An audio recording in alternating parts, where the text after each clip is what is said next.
মনের ভাব কবিতায় ব্যক্ত করেছি।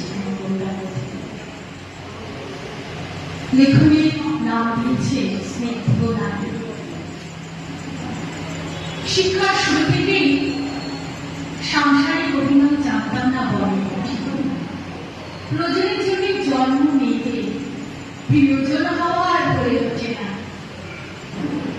নারী বড় পরম ধন গো, নারী বড় পরম ধন, নারী বড় পরম ধন গো, নারী বড় আপন জন, নারী বড় আপন জন গো, নারী বড় পরম ধন।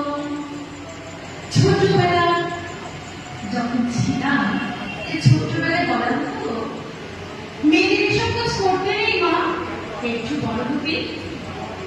তুমি বড় হয়েছ, এখন এমন কাজ তোমাকে মানায় না, না করতে পারা বাধা দেওয়ার সেই কাজ অন্যের সংসারে হয়ে ওঠে। ওপার থেকে বলে মা বাবাকে কিছুই শেখায়নি, সবটাই ছাই চাপা পড়ে গেছে বাস্তব জীবনে। অভিনয়ের জগতের প্রবেশদ্বারে তার আর প্রশ্ন করা হল না, বয়সের ভার বাড়তে লাগে। পিঠের বোঝা যখন মাথায়, তখন সে ঘরে পুজো, কিন্তু আমার হৃদয় সময় আসন্ন।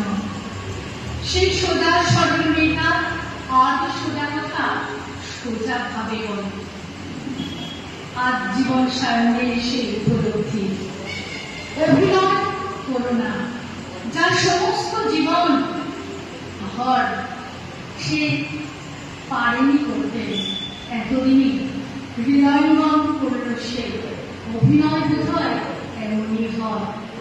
তাই ভাবি নারী যন্ত্রণার সাথে সাথে নারী মস্ত প্রতিদিন, তাই নয় কি